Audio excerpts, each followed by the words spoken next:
Hey everyone, thanks for joining me here on For the Love of Medicine. So really quick, I want to talk about a question that I get a lot and that I'm sure I'll be getting even more throughout the next few years. And this question is, why do I want to be a doctor? So why should I become a physician? Why should I become a doctor? So my route to medicine is a little bit different than most. I went to college probably about 10 years ago. Was when I started my route. I was pre-med to begin with. I've always wanted to do medicine ever since I was probably 14 years old. I wanted to become a doctor. And so I was in college. I ended up joining the military.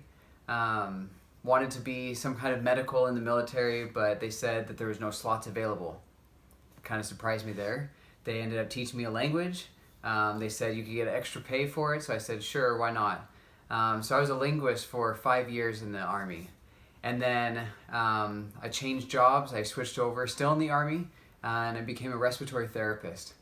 And when I was in class learning how to be a respiratory therapist, I really found that that's what I loved doing. I loved learning about the body systems. I loved learning about the human functions. And I just loved the fact that I could take care of patients. And so this is why I want to be a doctor. Now, why not just a respiratory therapist? You know, I really like being a respiratory therapist. I work at a burn clinic in San Antonio, and I love my job. I love taking care of the ventilator. I love taking care of the patients. We're very active in rounds and being able to input what we want to do for the patient, how we could best take care of that. But it's really a small scope.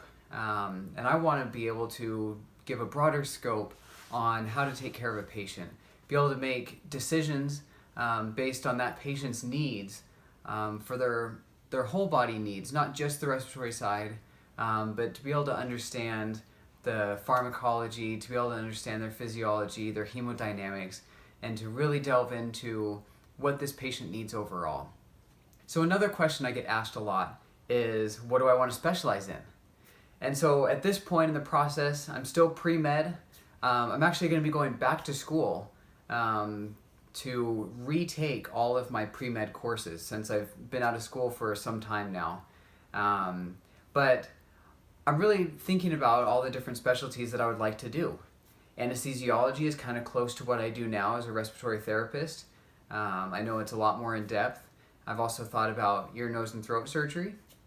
I really like working in the ICU, and so the thought of being an intensivist, whether that's a pulmonologist or a surgeon or some kind of piece that brings me into the ICU, is kind of intriguing to me. So right now in the process that I'm going through, I'm actually starting a program that's going to give all of my pre-med courses again. So all the science courses, the MCAT prep, and clinicals to be able to help me become a better doctor. I want to have the best understanding. I want to know the different systems of the body. I want to know what goes into learning medicine. And then when I get into medical school, things will start clicking. I start taking care of patients individually and writing orders for them and working with the nurses and the other medical team personnel. And so that's why I'm doing this journey, because I really do love medicine. I really do love taking care of the patients. And I know it's a hard journey. I know it's going to be a long route. And if you're considering becoming a doctor, you know, I congratulate you. And you can post comments below for questions that you may have for me. I'm still in the early parts of my journey, but I'm excited to get going. I have a lot of clinical experience and outside world experience that we could share with each other. So thanks for watching, and I really look forward to the next year, 4 years, 10 years of sharing this journey with you.